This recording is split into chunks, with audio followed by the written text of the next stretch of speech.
اللہ رب العالمین والصلاة والسلام علی سید المرسلین اما بعد فاعوذ باللہ من الشیطان الرجیم بسم اللہ الرحمن الرحیم۔ سورہ بقرہ آیت نمبر 58 میں اللہ تبارک و تعالی ارشاد فرماتا ہے وَإِذْ قُلْنَا ادْخُلُوا هَٰذِهِ الْقَرْيَةَ فَكُلُوا مِنْهَا حَيْثُ شِئْتُمْ رَغَدًا وَادْخُلُوا الْبَابَ سُجَّدًا وَقُولُوا حِطَّةٌ نَغْفِرْ لَكُمْ خَطَايَاكُمْ وَسَنَزِيدُ الْمُحْسِنِينَ۔ اللہ تبارک و تعالی نے ارشاد فرمایا، اور جب ہم نے انہیں کہا کہ اس شہر میں داخل ہو جاؤ، پھر اس میں جہاں چاہو بے روک ٹوک کھاؤ اور دروازے میں سجدہ کرتے ہوئے داخل ہونا اور کہتے رہنا ہمارے گناہ معاف ہوں، ہم تمہاری خطائیں بخش دیں گے اور عن قریب ہم نیکی کرنے والوں کو اور زیادہ عطا فرمائیں گے۔ جیسا کہ آپ کو معلوم ہے کہ پیچھے بنی اسرائیل پر ہونے والے انعامات اور ان کی سرکشیوں کا ذکر ہو رہا ہے، تو یہاں پر ایک اور واقعے کی طرف اور ان کی نافرمانی کی طرف اللہ تبارک و تعالی نے نشاندہی فرمائی ہے۔ اب اس میں یہ فرمایا گیا کہ یاد کرو کہ جب ہم نے اس شہر میں داخل ہونے کا کہا اور یہ کہا کہ اس میں جہاں سے چاہو بے روک ٹوک کھاؤ پیو، جیسا کہ پچھلی آیات میں ہے کہ حضرت موسیٰ علیہ السلام اپنی قوم کو مصر سے لے کر بیت المقدس فتح کرنے کے لیے روانہ ہوئے تھے جہاد کے لیے۔ اب اس شہر یہ جو اس میں آیا ہے، اس شہر میں داخل ہو جاؤ، اس سے کیا مراد ہے؟ اس میں مفسرین کے ہاں دو باتیں پائی جاتی ہیں۔ اس سے مراد یا تو بیت المقدس ہے، یا بیت المقدس کے قریب جو اسے پہلے آبادی تھی جس کا نام اریحہ تھا، آج کل اس کا نام جریکو ہے، اس سے مراد وہ والا شہر ہے۔ تو اب یہ بھی انہی قوم عمالقہ کی قبضے میں تھی اور اس میں باغات تھے، کثرت سے میوے تھے، اناج تھے اور دیگر جو زندگی کا سامان ہے یہ بکثرت موجود تھا۔ اب بیت المقدس یا یہ والا علاقہ یہ گویا کہ ان کے لیے کعبے کے دروازے کی طرح یہ حیثیت رکھتا تھا۔ اب اس سے پہلے یاد رکھیں کہ حضرت موسیٰ علیہ السلام جب مصر سے لے کر روانہ ہوئے تھے تو صحرائے سینا کے اندر یہ قوم جب انہوں نے حضرت موسیٰ علیہ السلام کی اور رب کی نافرمانی کی اور جہاد سے پیچھے رہنے کا انہوں نے کہا، تو اب اللہ تعالیٰ نے ان پر ذلت مسلط کی اور یہ 40 سال اس شہر میں بھٹکتے رہے۔ اب 40 سال اس شہر میں بھٹکتے رہے، پھر اس کے بعد جب یہ اس شہر میں داخل ہوئے اللہ تعالیٰ نے ان کی اس پریشانی کو ختم کیا۔ اب جب اللہ تبارک و تعالیٰ نے اس شہر کو فتح عطا فرمائی ان کے لیے، تو اللہ نے کچھ نصیحتیں فرمائی، کہا کہ تم شہر سے جو مرضی کھا سکتے ہو، لیکن جب جانا ہے اس شہر کے اندر داخل ہوتے ہیں، دروازہ ہے جو مرکزی دروازہ ہے، جب اس دروازے سے داخل ہونا ہے تو اللہ کی بارگاہ میں سجدہ کرنا ہے، سبحان اللہ، اور ساتھ ہی کہنا ہے حطتن۔ حطتن کا مطلب گناہ کی معافی کے لیے ایک لفظ استعمال ہوتا ہے، اس کا مطلب گویا کہ یوں کہنا یا اللہ ہم تیری بارگاہ میں رجوع لاتے ہیں، تو یعنی یوں کہیں کہ یا اللہ ہمارے گناہ معاف فرما۔ اور حطتن کا لفظ بولنے کا اللہ تبارک و تعالیٰ نے انہیں حکم دیا۔ اب انہوں نے کیا کیا؟ اب انہوں نے کیا یہ کہ اللہ کی ان دونوں حکموں کی نافرمانی کی۔ یعنی پہلا حکم تھا کہ اس شہر میں سجدہ کر کے داخل ہونا ہے، اور دوسری بات یہ تھی کہ اپنی زبان پر حطتن کا لفظ یہ لے کے آنا ہے۔ اب ان بے وقوفوں نے دونوں حکموں کی خلاف ورزی کی۔ دونوں حکموں کی خلاف ورزی کی وہ اس طرح کہ جب انہیں کہا کہ سجدہ کرتے ہوئے داخل ہونا ہے، تو یہ سجدہ کرتے داخل نہیں ہوئے، یہ اپنی سرینوں کے بل گھسٹتے ہوئے شہر میں داخل ہوئے۔ یعنی اللہ کی نافرمانی کی حد دیکھیے اور سرکشی دیکھیے۔ اللہ نے کہا کہ سجدہ کر کے جانا ہے، سجدہ کر کے نہیں، اپنی سرینوں کے بل گھسیٹتے ہوئے شہر میں داخل ہوئے. پھر اللہ تعالیٰ نے فرمایا تھا کہ حطتن کہنا ہے. انہوں نے اللہ تعالیٰ کی اس حکم کا مذاق اڑایا اور کہا حبتن. حبتن کا مطلب دانہ. تو انہوں نے اللہ تعالیٰ کی اس حکم کا مذاق اڑایا تو اللہ تبارک و تعالیٰ نے انہیں عذاب میں مبتلا کیا. اب دیکھیں یہ والی جو کیفیت ہے کہ یہ شہر کا فتح ہونا، چونکہ یہ فتح اللہ تعالیٰ کی طرف سے تھی. اب یہ والا منظر ہے کہ جب شہر میں داخل ہوں، فتح عطا ہو، تو اللہ نے دو کام دیے تھے کہ ایک سجدہ کرنا ہے، دوسرا اللہ کی بارگاہ میں مغفرت طلب کرنی. نبی اکرم صلی اللہ علیہ وآلہ وسلم نے جب مکہ فتح کیا تو یہ دونوں انداز اختیار فرمائے. سبحان اللہ.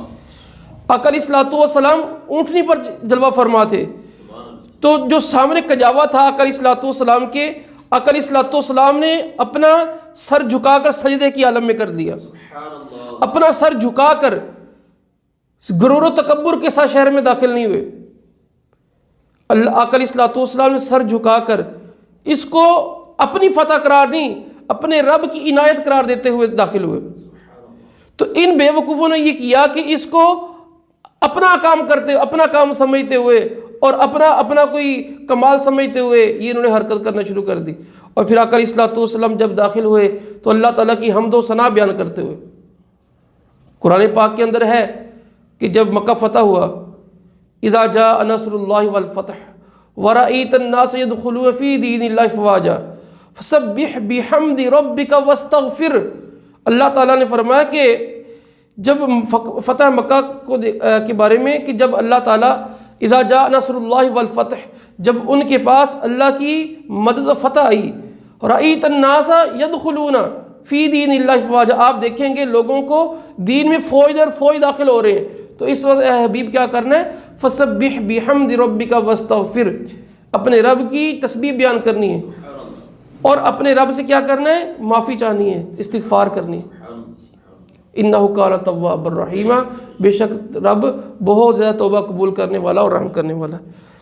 تو یہ اللہ تعالیٰ کا ایک حکم ہے اور ہمیں اپنے چیزوں میں یہ چیز اختیار کرنی چاہیے. کبھی بھی کسی معاملے میں اللہ تعالیٰ کی مدد آئے، اللہ تعالیٰ کی طرف سے کسی معاملے میں کامیابی ہو، تو رویہ ایمان کا یہ ہے، ایمان والوں کا اللہ کی بارگاہ میں سجدہ ریز ہوتے ہیں اور اس فتح کو، کامیابی کو اپنے رب کی عنایت قرار دیتے ہیں. ان بے وقوفوں نے اللہ تعالیٰ کی مدد کو، اللہ تعالیٰ کی نصرت کو اپنا کمال سمجھا اور اللہ کے حکم کی خلاف ورزی نہ سجدہ کیا اور نہ ہی اللہ تعالیٰ کے کہے ہوئے الفاظ ادا کیے. اب ہوا کیا؟ اللہ تعالیٰ نے اس بات کا ذکر اگلی آیت نمبر 59 میں کیا. فرمایا فَبَدَّلَ الَّذِينَ ظَلَمُوا قَوْلًا غَيْرَ الَّذِي قِيلَ لَهُمْ فَأَنزَلْنَا عَلَى الَّذِينَ ظَلَمُوا رِجْزًا مِّنَ السَّمَاءِ بِمَا كَانُوا يَفْسُقُونَ. پھر ان ظالموں نے جو ان سے کہا گیا تھا ایک دوسری بات سے بدل دیا، تو ہم نے آسمان سے ان ظالموں پر عذاب نازل کر دیا کیونکہ یہ نافرمانی کرتے رہتے تھے. ان ظالموں نے، اللہ تعالیٰ نے ان کو ظالم کہا کہ اللہ کے حکم کی خلاف ورزی کرے وہ ظالم ہوتا ہے، یاد رکھیں. اس لیے سب سے بڑا ظالم اولاً کفر کرنے والا، پھر جو بھی رب کی نافرمانی کرنے والا، یہ ظالم ہے. قرآن ایسے لوگوں کو ظالم کہہ کر مخاطب کرتا ہے. کہا کہ پھر ان ظالموں نے جو ان سے کہا گیا اس بدل دیا. پھر اللہ نے کیا فرمایا؟ ہم نے آسمان سے ان ظالموں پر عذاب نازل کیا کیونکہ یہ نافرمانی کرتے رہے تھے. یہاں پر یہ بات سمجھائی، اللہ نے جو عذاب نازل کیا یہ ایسے نہیں، ان کی اس بری حرکت کا نتیجہ ہے. اللہ کسی پر ظلم نہیں فرماتا. اب ہوا کیا؟ اللہ تعالیٰ نے ان پر طاعون مسلط کر دیا، ان پر طاعون مسلط کیا جس کی وجہ سے ان کے 70,000 بندے ایک لمحے میں مر گئے. 70,000 بندے. اللہ اور یہاں پر یہ واضح کر دیا من السما. کوئی یہ نہ سمجھے کوئی لبرل سیکولر، یہ دیکھو یہ علاقائی وبا تھی اور یہ ہو گیا وہ ہو گیا. فرمایا من السما، یہ رب کی طرف سے تھا، یہ رب کی طرف سے. یعنی ہمارے ہاں ہر کوئی اس کو اتفاقی اور اس طرح کی باتوں میں لے آتا ہے، یہ اللہ کا عذاب تھا، یہ اللہ نے اس کے پر مہر لگائی۔ اور پھر تورات کے اندر بھی اس بات کی بالکل ذکر ہے اسی عذاب کا، اور اس سے پہلے ان کے اوپر پیچھے بھی عذاب آیا تھا کہ جب اس سے پہلے اس وادی میں داخل ہونے سے پہلے ایک مقام پر جہاں سے گزر ہونا تھا اس علاقے کو بھی فتح کرنا تھا، تو موسیٰ علیہ السلام نے ان کو اپنی قوم کو کہا تھا کہ یہاں کی عورتوں سے دور رہنے کا اور ان کے جو مشرکانہ چیزیں ہیں ان کو ختم کرنے کا، ان کے بتوں کو ختم کرنے کا کہا تھا، لیکن انہوں نے موسیٰ علیہ السلام کی اس بات پر عمل نہیں کیا۔ تو تورات کے مطابق 27,000 لوگوں پر عذاب مسلط ہوا، ان پر وبا مسلط ہوئی کہ اس نافرمانی کی وجہ سے اللہ تبارک و تعالیٰ نے انہیں اس پر ہلاک کر دیا۔ تو یہ اتنے بے وقوف لوگ ہیں، کچھ ہی لمحے پہلے حضرت موسیٰ علیہ السلام کی نافرمانی کر کے یہ مار چکے تھے۔ اب یہ ہوتا کیوں ہے؟ اب ہوتا یوں اس وجہ سے ہم جیسے آج کل ہمارے یہاں لبرل سیکولر اور اپنے آپ کو زیادہ سمجھدار کرنے والے لوگ ہیں نا، یہ اللہ تعالیٰ کے عذاب کو علاقائی اور یہ ہو گیا تھا تو یہ ہو گیا تھا تو اس وجہ سے ہو گیا، تو عقل نہیں کرتے، کہتے نہیں دیکھیں یہ ظاہری اسباب ہیں، دنیا کے حالات ہیں، کلائمیٹ چینج ہے، جسے آج کل کلائمیٹ چینج ہے، یہ چینج ہے وہ چینج ہے، آب و ہوا کا مسئلہ ہے، فلاں مسئلہ ہے، اور بے وقوفو یہ آب و ہوا کا مسئلہ کس نے بنایا؟ ٹھیک ہے، یہ تبدیلی کس کی قبضہ اختیار میں؟ اللہ کے اختیار میں نا۔ تو یہ چیزیں وبائیں یہ جو قوموں کو ہلاک کر دیں یہ اللہ کے عذاب ہی کی صورت ہوتی ہے۔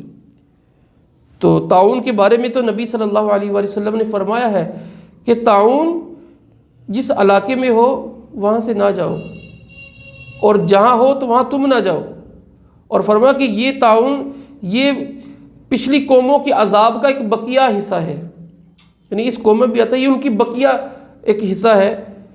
تو یہ چیزیں اللہ تعالیٰ کا عذاب ہوتا ہے، تو ان سے بچنا چاہیے۔ ہمارے ہاں اس بات پر ٹھٹھا اور مذاق کیا جاتا ہے کہ تسی ہر گل اللہ کا عذاب بنا دیں، یہی حرکت انہوں نے کی تھی۔ تھوڑی دن پہلے 27,000 بندہ مروایا تھا، پھر نہیں عقل آئی تھی ان کو، ٹھیک ہے، پھر آ کے 70,000 بندہ پھر مروا لیا اللہ کی نافرمانی کر کے۔ اور پھر ایک اور بات، انہوں کو عقل نہیں آئی، اتنے ڈھیٹ قوم تھی یہ۔ اور پھر یہ روایات کے اندر دو طرح کی ہیں کہ یہ بیت المقدس حضرت موسیٰ علیہ السلام کی اخیر زمانے میں فتح ہوا تھا، اور دوسرا یہ ہے کہ اس کو بھی مفسرین نے کیا کہ حضرت موسیٰ علیہ السلام اور حضرت ہارون علیہ السلام کا اس فتح سے پہلے انتقال ہو چکا تھا، اور اللہ تعالیٰ کے دوسرے نبی ان کے بعد حضرت یوشع رضی اللہ تعالیٰ عنہ، جس کا تورات کے اندر ذکر ہے، ان کے ہاتھوں یہ بیت المقدس کی فتح ہوئی۔ اور جو پہلے قوم آئی تھی جنہوں نے انکار کیا تھا کہ ہم جہاد نہیں کریں گے، اللہ تعالیٰ نے 40 سال ان کو صحرائے سینا میں بھٹکتے رہے، ان کو راستہ ہی نہیں ملا کہ کہاں جانا ہے، ان کو راہ ہی نہیں ملی کہ ہم نے کہاں جانا ہے، ایک صحرا کے اندر 40 سال گزر گئے ان کے۔ اب وہ ساری قوم چلے گی کہ نئی نسل پیدا ہوئی، اب نئی نسل نے آ کے یہ فتح کی تھی، اب ان کی بھی یہ حرکتیں تھیں، تو گویا یہ بتا دیا یہ جو تم لوگ پہلے والے ہو یا درمیان والے ہو یا آخر والے ہو، سب کی ایک ہی حالت ہے، ٹھیک ہے۔ یعنی جو موسیٰ علیہ السلام کے زمانے میں بنی اسرائیل تھے وہ بھی بے وقوف اور جاہل قسم کے لوگ اور سرکش قسم کے، اور جو ان کے بعد والے تھے ان کے ہاتھوں بھی یہ، اور پھر جو نبی اکرم صلی اللہ علیہ وآلہ وسلم کے زمانے میں وہ بھی ایسے، ٹھیک ہے۔ اور یاد رکھیں یہ قوم ایسی ہے، اللہ نے اس قوم کے لیے 1000 نبی بھیجے، کسی قوم کے لیے اتنے نبی نہیں بھیجے۔ 1000 نبی بنی اسرائیل میں آئے، لیکن ان کی حرکتیں دیکھیں، اللہ تعالیٰ نے کتنے انعامات عطا فرمائے، اللہ تعالیٰ ان کو نبی نبی نبی عطا فرماتے رہے میرا رب، لیکن یہ اپنی حرکتوں سے باز نہیں آئے۔ تو یہاں پر ان کی گویا کہ حرکتوں کا بیان ہو رہا ہے، یہاں پر بھی ان کی اس حرکت کا بیان تھا۔ اللہ تبارک و تعالیٰ ہمیں رب کی فرما برداری کرنے کی توفیق عطا فرمائے، اور جو میرا رب فرمائے ہمیں اس پر عمل کرنے کی توفیق عطا فرمائے۔ اس لیے کہتے ہیں کہ اپنی عقل اور اپنی سمجھ ان معاملات میں نہیں چلانی چاہیے، جو رب کا حکم آ جائے ویسا ہی عمل کرنا چاہیے۔ اللہ تعالیٰ ہمیں فرما برداری عطا فرمائے، آمین بجاہ نبی الامین صلی اللہ علیہ وآلہ وسلم۔